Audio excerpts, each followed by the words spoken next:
పుష్ప విక్రేత యొక్క రహస్యం. నిశ్శబ్దమైన ఒక చిన్న పట్టణంలో, చిత్తడి రోడ్ల మధ్య, వేగంగా పెరిగిన ఆకురమ్మలు కమ్ముకున్న కేఫేల పక్కన, ఎలియట్స్ బ్లూమ్స్ అనే చిన్న పుష్పాల దుకాణం ఉండేది. అది అంతగా ఆకర్షణీయంగా లేకపోయినా, దాని వాస్తవికత మరియు అపురూపత కాలానుగుణంగా నిలిచేవి. దాని చెక్కతో చేసిన బోర్డు మెత్తగా కదులుతూ గాలిలో ఊగిపోయేది. తెరిచిన కిటికీల నుండి తాజా గులాబీలు, లావెండర్ పరిమళం వెదజల్లుతూ, పక్కనే ఉన్న పేంట్రీలోంచి వస్తున్న వేడెక్కిన బ్రెడ్ సువాసనతో కలిసిపోయేది. పూల ప్రపంచం. పిల్లలు అడుగుపెడితే, వారి ముందు ఒక వేరే ప్రపంచం తెరుచుకునేది.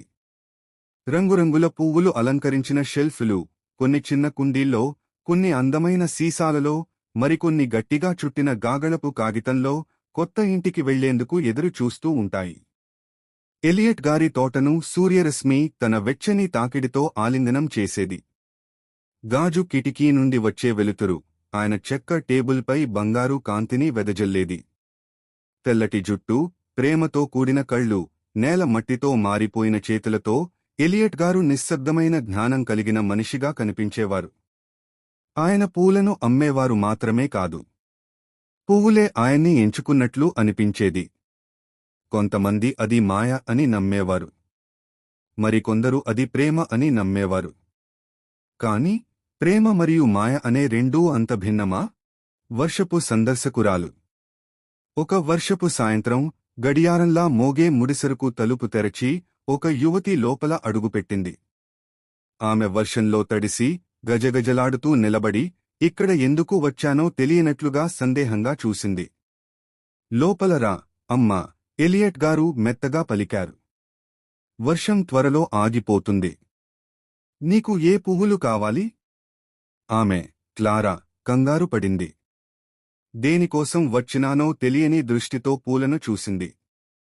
నాకు పూలు కావాలి. కాని ఏవి తీసుకోవాలో తెలియదు. ఎలియట్ గారు ఆమె ముఖాన్ని శాంతిగా పరిశీలించారు. మాటల మధ్య దాగిన భావాలను ఆయన గమనించారు. ఆయన మాటలు లేకుండా ఒక బొకే సిద్ధం చేయడం మొదలుపెట్టారు. 4 లావెండర్ పూలు, 3 తెల్ల చామంతులు, మరియు ఒక ఎర్రటి తులిప్. బొకేను గాగళపు కాగితంతో చుట్టి, ఆకుపచ్చని రిబ్బన్తో కట్టేశారు. ఇవి, ఆయన చెప్పారు, కొత్త ఆరంభాల కోసం. క్లారా ఆశ్చర్యంగా తలెత్తింది. కొత్త ఆరంభాలా? ఆయన నవ్వుతూ తలూపారు. పువ్వులు మన గుండెలను మనకన్నా బాగా అర్థం చేసుకుంటాయి. ఆమె బొకేను నెమ్మదిగా తీసుకుంది, అది కేవలం పువ్వులు కాకుండా మరేదో ఉందన్న భావనతో. ధన్యవాదాలు, అంటూ వర్షంలో మళ్లీ అడుగుపెట్టింది. తిరిగి వచ్చిన సంభావ్యత. కొన్ని రోజులు గడిచాయి. ఎలియట్ గారు ఆమెను మళ్లీ చూడాలని ఊహించలేదు. అయితే, ఒకరోజు మధ్యాహ్నం, తలుపు గంట మోగింది. అతను తలెత్తి చూసేసరికి, క్లారా నిలబడి ఉంది. ఈసారి ఆమె భిన్నంగా కనిపించింది. ఆమె ముఖంలో స్వచ్ఛమైన తేజం, కళ్లలో కొంత మెరుపు. ఆమె చేతిలో ఇప్పటికీ కొంచెం మురజ్జిపోయిన, కాని ఇంకా అందంగా కనిపించే బొకే ఉంది. మీరు చెప్పింది నిజమే, ఆమె చిరునవ్వుతో అంది. ఏమిటి, అమ్మా? క్లారా మెల్లగా పువ్వులను తాకుతూ, లోతైన శ్వాస తీసుకుంది. నిజం చెప్పాలంటే, నాకు కొత్త ఆరంభం అవసరమని నాకు తెలియదు. నేను నా పాత ఉద్యోగంలో చిక్కుకుని ఉండిపోయాను. భయంతో కొత్తది ప్రయత్నించలేదు. కాని, ప్రతిరోజూ ఈ పువ్వులను చూసినప్పుడు, జీవితం పెరుగుతూనే ఉంటుందని గుర్తొచ్చింది. నానేనా కొత్తగా మారవచ్చని అనిపించింది. ఎలియట్ గారు తలూపారు. ఏమి నిర్ణయం తీసుకున్నావు? కొత్త ఉద్యోగాన్ని అంగీకరించాను. ఇప్పుడు నాకు ఆనందంగా ఉంది. సరైన పువ్వులు, సరైన మనుషుల్ని ఎప్పుడూ వెతికి వస్తాయి, అని ఆయన చిరునవ్వుతూ అన్నారు. ఎలియట్ గారి లెగసీ.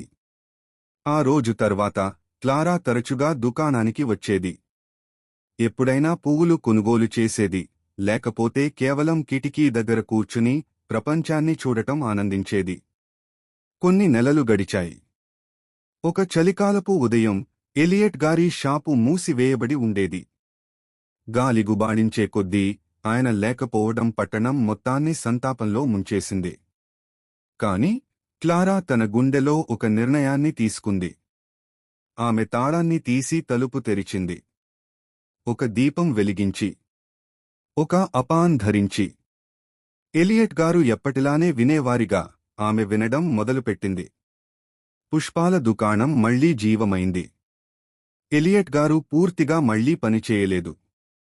కాని తన ఇష్టమైన కుర్చీలో కూర్చుని క్లారాను చూస్తూ చిరునవ్వుతో తలూపేవారు. ఆమె అర్థం చేసుకుంది. ఇది పువ్వుల మాయ కాదు. ఇది ప్రేమలోని మాయ. మరి అప్పటినుంచి పట్టణం మారలేదు. పుష్పాల దుకాణం అలానే ఉంది. పువ్వులు వాళ్లను ఆశ్రయించే మనుషులను కబుర్లు చెబుతూనే ఉన్నాయి. కాని వాళ్లు అక్కడనుంచి వెళ్తూ పువ్వులతో పాటు మరొకటి తీసుకెళ్లేవారా? ఆశ. మాయాఝరికి అన్వేషణ. ఏడాది కాలం క్రితం సమృద్ధిగా వర్ధిల్లే ఎవర్గ్రీన్ అరణ్యంలో, చెట్లు గాలి గుసగుసలు చెప్పే చోట, సూర్యకాంతి ఆకుల మధ్య నాట్యం చేసే చోట అనేక జంతువులు సమతుల్యంగా జీవించేవి. అరణ్యానికి జీవశక్తిని అందించే మాయాఝరి, ఎన్చాంటెడ్ స్ప్రింగ్, అక్కడ ప్రవహిస్తూ ఉండేది. కాని ఒక గ్రీష్మం ఆ నీరు తగ్గిపోయింది, చిన్న వడలికగా మారిపోయింది. అప్పుడు అరణ్య జీవులు ఒక సమస్యను ఎదుర్కొంటున్నాయని గ్రహించాయి. ఇక్కడే వారి మాయాఝరిని తిరిగి తెచ్చే అన్వేషణ ప్రారంభమైంది. అధ్యాయం 1. పురాతన వృక్షం క్రింద సమావేశం. అరణ్యపు మధ్యభాగంలో ఉన్న ప్రాచీన వృక్షం క్రింద జంతువులన్నీ గుమిగూడాయి. సింహం లియో తన గంభీరమైన గొంతుతో అన్నాడు, మిత్రులారా, ఈ మాయాఝరి లేకుంటే మన అరణ్యం ఎండిపోతుంది. దీనికోసమే మనం దీన్ని తిరిగి ప్రవహించేలా చేయాలి. నన్ను తీసుకెళ్ళండి. చిన్న గుండె అయినా ధైర్యమైన ముద్దుగా ఉన్న బన్నీ, కుందేలు, బెల్లా ముందుకు వచ్చి అంది. ఆ మాటలకు అందరూ అంగీకరించారు. అలాగే తెలివైన నక్క మైలో, మృదువైన హృదయమున్న జింక తల, మరియు బద్ధకమైన తెలివైన తాబేలు టిమోతి కూడా చేరారు. అధ్యాయం 2. ప్రయాణం ప్రారంభం. ఉదయంతో పాటు ఈ బృందం ఎవరూ ఊహించని దారుల్లోకి ప్రయాణం ప్రారంభించింది. ముందుగా పచ్చదనంతో నిండిన అరణ్యం కాస్త చీకటి మబ్బులా మారింది. పాత కథలు చెబుతున్నాయి, మైలో ఆసక్తిగా చెప్పాడు. ఝరికి మూలమైన ప్రదేశంలో ఒక రహస్య గుహ ఉంది. అక్కడ ఒక అరణ్య పరిరక్షక ఆత్మ ఉందట. ఇలా ప్రయాణిస్తూ వారు ఎండిపోయిన చిన్న వాగులను, నీరు లేక విలవిలలాడుతున్న మొక్కలను గమనించారు. అంతేకాదు, ఇతర చిన్న జంతువులు కూడా నీటి లేక బాధపడుతున్నాయని చూశారు. ఇది వారి లక్ష్యాన్ని మరింత స్పష్టంగా చేసిందేమో. అధ్యాయం 3. విపత్తుల వరుస. మంచు పొగ అరణ్యాన్ని కప్పేసింది. మార్గం కనపడలేదు. తన సహజమైన బుద్ధితో దారి కనిపెట్టింది. తిమోతి తన నెమ్మదితనంతో అందరిని సమర్థంగా ముందుకు నడిపించాడు. ఒక మలుపులోకి రాగానే వారు పెద్ద ఎలుగుబంటిని, భల్లూకం కలుసుకున్నారు. మీరు నా భూమిని దాటి వెళ్లలేరు అని అతను గర్జించాడు. బెల్లా తన తీయటి మాటలతో అతనికి అర్థం చేసింది ప్రయాణం ఎందుకు ముఖ్యమో. ఎలుగుబంటి తలుపులు తెరిచాడు. మీరు నిజమే అరణ్యాన్ని కాపాడాలి. ఈ సంఘటన వారికి ఒక గుణపాఠం నేర్పించింది. అరణ్యం అందరిదీ, దాన్ని కాపాడే బాధ్యత కూడా అందరిదీ. అధ్యాయం 4. రహస్య గుహ పరిరక్షక ఆత్మ. చివరికి వారు అరణ్యపు లోతైన కొండల దగ్గరకు చేరుకున్నారు. అక్కడ రాతి గోడపై పురాతన సంకేతాలు కనిపించాయి. వారు లోపలికి వెళ్లగానే అద్భుతమైన ప్రకాశించే వృక్షాలు, నీలం కాంతితో మెరిసే నీటి సరస్సు కనిపించింది. విచిత్రమైన ధ్వని వచ్చింది. అప్పుడు ఒక ప్రకృతి పరిరక్షక ఆత్మ ప్రకటించి మృదువైన కాని శక్తివంతమైన స్వరంలో అన్నది, అరణ్య జీవుల మధ్య కలహం వల్లే మాయాఝరి తగ్గిపోయింది. మీరు అందరూ ఐక్యతతో తిరిగి ఉండాలి. లియో నమ్రతతో అడిగాడు, మేము ఏమి చేయాలి? అరణ్య జీవులకు ఇదే చెప్పండి, ఐక్యత, పరస్పర సహాయం ఉంటే మాత్రమే మాయాఝరి మళ్లీ ప్రవహిస్తుంది. అధ్యాయం 5. మార్గంలో మార్పు. ఈ సందేశంతో వారు తిరిగి వెళ్లారు.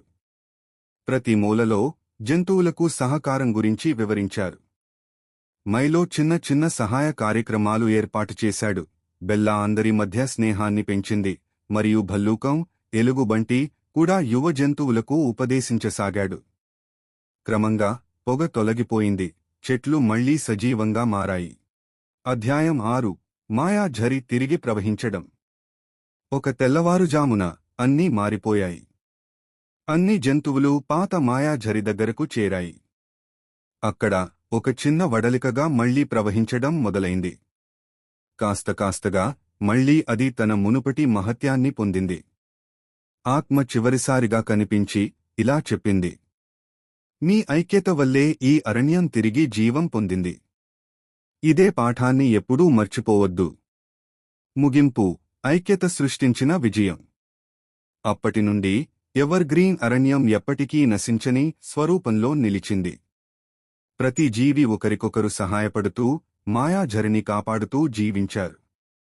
5 తరాల తర్వాత కూడా చిన్నపిల్ల జంతువులు అటు ఇటుగా పరుగెత్తుతూ ఝరిని కాపాడిన ధైర్యవంతుల కథ వినిపించండి అని అడిగేవారు.